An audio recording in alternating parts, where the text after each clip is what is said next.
In December 1990, federal judge Robert Vance and his wife are preparing for the Christmas vacations. On that day, the judge receives a delivery he hadn't expected. Robert and Helen Vance live with their family in a suburb of Birmingham, Alabama. Robert Vance has been a federal judge for more than 10 years and is responsible for cases in Alabama, Georgia, and Florida. There is no doubt that a judge has enemies, even if Vance has never been threatened. And so he is not suspicious when he receives the package a few days before Christmas. The package contains a pipe bomb filled with nails that turn into deadly splinters. The explosion kills Judge Vance instantly. His body flies through the kitchen. Helen Vance miraculously survives the explosion.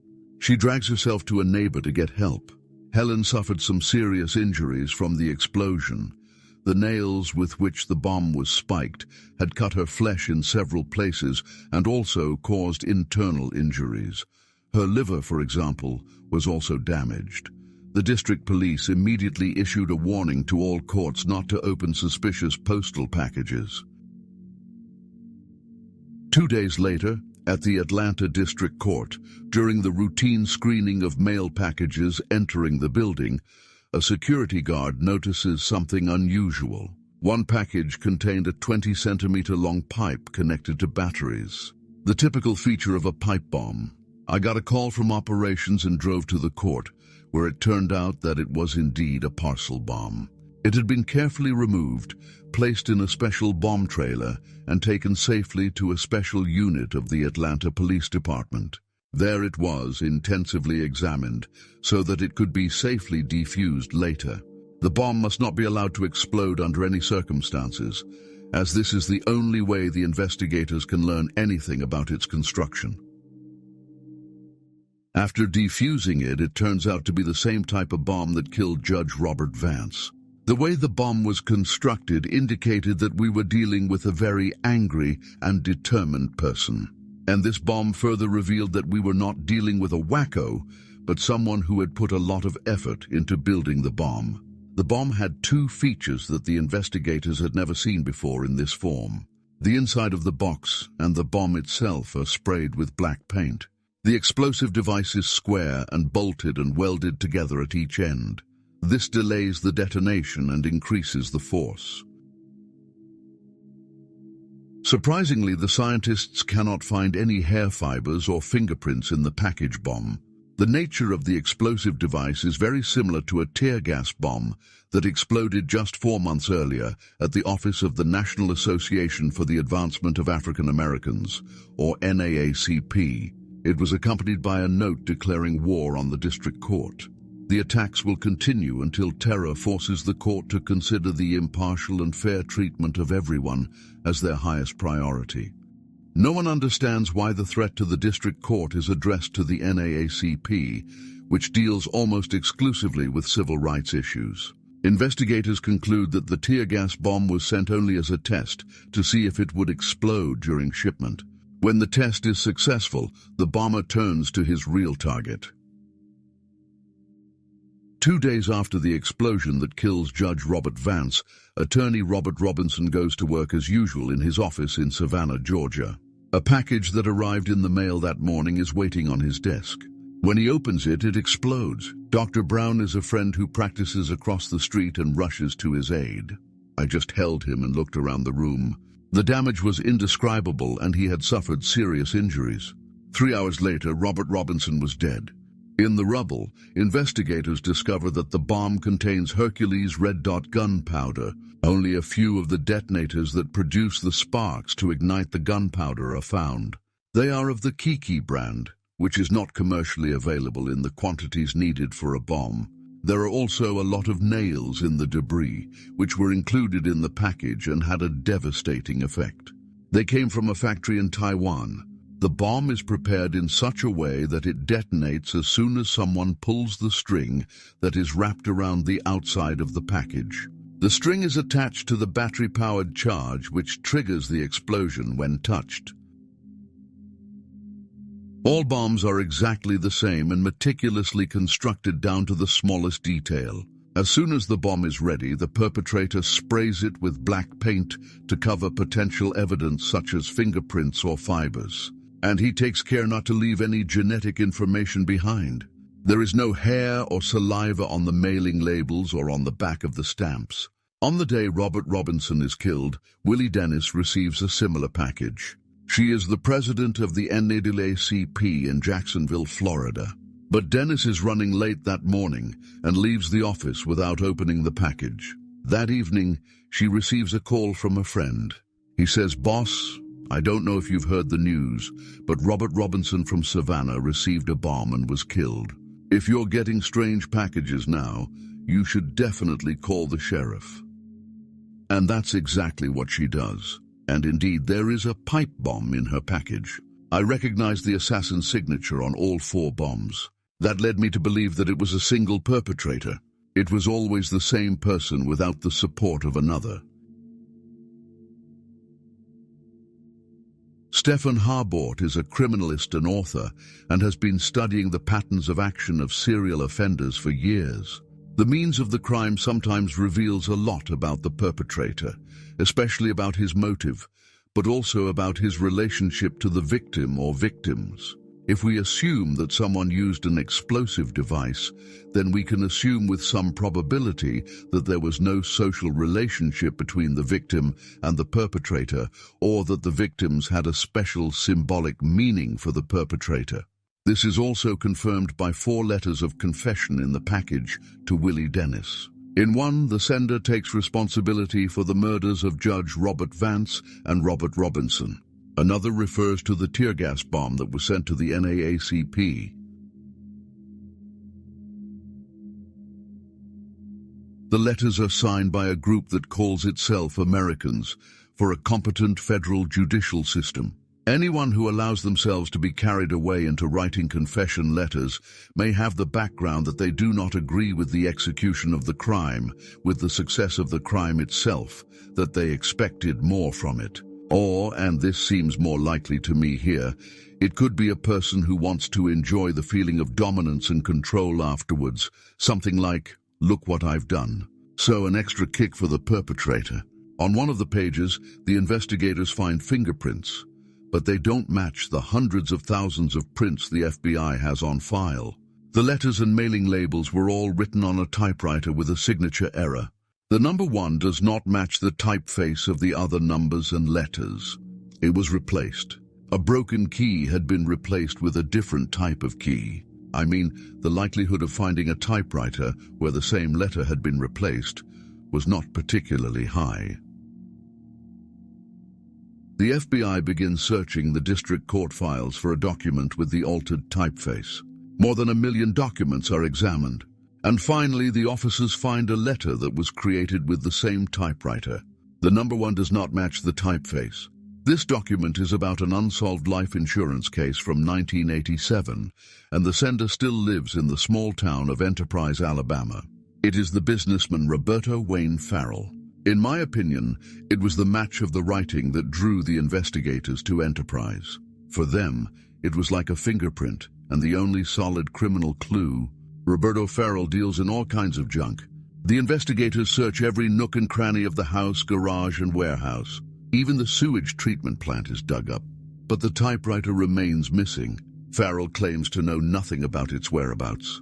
His daughter had sold the typewriter to a stranger whom they do not remember and from whom they have no receipt. But the FBI has doubts. The FBI has doubts about Roberto Farrell's story until they notice his craftsmanship. It didn't match the skill with which the bombs were built. Farrell was not a particularly good craftsman. A few shelves almost seemed to collapse. He couldn't have put much effort into his work.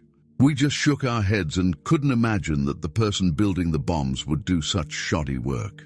The way in which an explosive or an explosive device is made, for example, especially by the perpetrator himself, can reveal a lot about his personality in individual cases. For example, about his level of education, about his intellectual abilities. But certain character traits also become clear. If, for example, an explosive device has been assembled in a particularly pedantic, meticulous manner, then conversely it can be assumed that the perpetrator is a pedant. As the typewriter leads the investigators to a dead end, they turn back to the bomb as the main lead. The pictures of the explosive devices are distributed to bomb experts all over the country. But no one has ever seen a bomb constructed in this way. I received a call from my friend Lloyd Irvine, who is a chemist and analyst with the ATF in Atlanta. He called to ask if there was anything new, and I said, the most heinous pipe bomb far and wide with a threaded rod running through the center. I told him that I had never seen such a structure on a pipe bomb before. Lloyd Irvine remembered a similar bomb he had seen several years ago. It also had a rod in the middle and the same square ends. There was no other bomb quite like it. We have had many different pipe bombs, including some with remote control, but this bomb was unique and unforgettable. He finds out that the bomb he remembered accidentally maimed a woman who came home unexpectedly. The Bureau of Alcohol, Tobacco and Firearms, or ATF for short, suspects that the bomb was made by her husband. His name is Walter Leroy Moody, and although Moody denies everything, he was sentenced to 6 years in state prison for possessing and building a bomb. Moody is furious about the conviction and spends 10 years after his release trying to get an appeal. The last appeal was recently rejected by the district court in Atlanta. Judge Robert Vance presided over the case. Moody went to court over and over again, but he could not win on this issue. There were theories that he was frustrated because he wanted to be a lawyer, but couldn't because of his conviction. Mark Winnie describes Moody's legal struggles in his book Priority Mail. I think people who knew him in other environments would describe him as charming. He was also immensely clever in some areas. One psychologist even described him as a genius. But on the other hand, he could be blinded by obsession. This obsession had perhaps also extended to the case of Julie Love. Julie Love was raped and murdered by a group of people of color. Her case was one of the most highly publicized in the United States. The trial took place in the 11th District Court. In one of his letters, the bomber mentioned this case. Every time a black man rapes a white woman in Alabama, Florida, or Georgia, the Association of Americans for a Competent and Federal Judicial System, a federal judge, a lawyer, and an official of the NAACP will murder him. He's angry at the 11th Circuit Court for a reason, and he doesn't send a bomb there for no reason. The 11th Circuit Court consists of the states of Alabama, Florida, and Georgia. Consequently, all 3 states have also received a bomb. But even if Walter Leroy Moody is the bomber, the authorities cannot prove it. There is no clear evidence linking him to the bombings. The federal police search Moody's house where he lives with his second wife, Susan. They tear up the floors and vacuum out the apartment, looking for gunpowder or other evidence. But the authorities can't find a single piece of evidence. The investigators find nothing in Moody's house, but that is precisely what is suspicious. During the first search, it seemed as if the apartment had been completely cleaned out. Normal things that you just have in the house and at the same time need for the construction of a bomb, such as wire nails, pliers, or pipes, were completely missing in this house. But the pressure from the officers is too much for Susan Moody. She is 20 years younger than her husband. She tells the authorities that Moody is putting her under mental and physical pressure. When she is questioned separately from her husband, she provides some interesting information.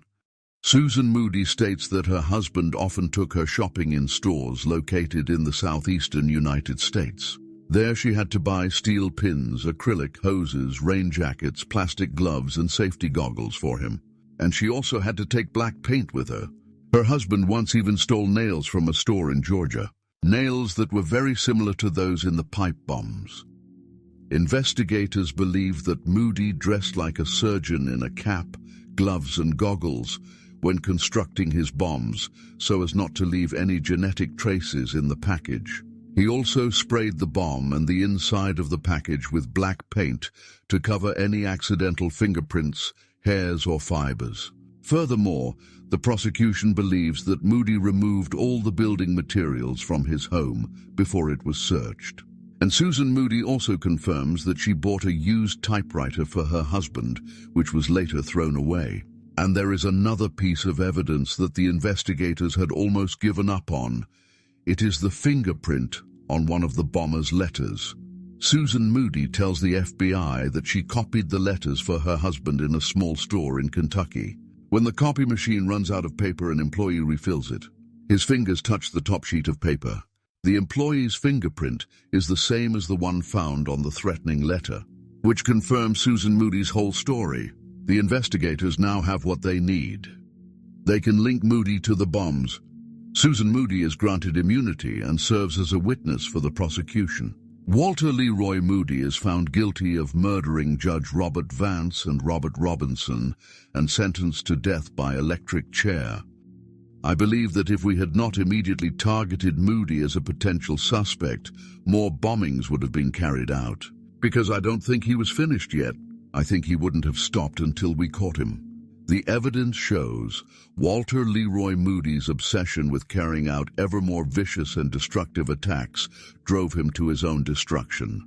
Some people would call that irony of fate, and some justice.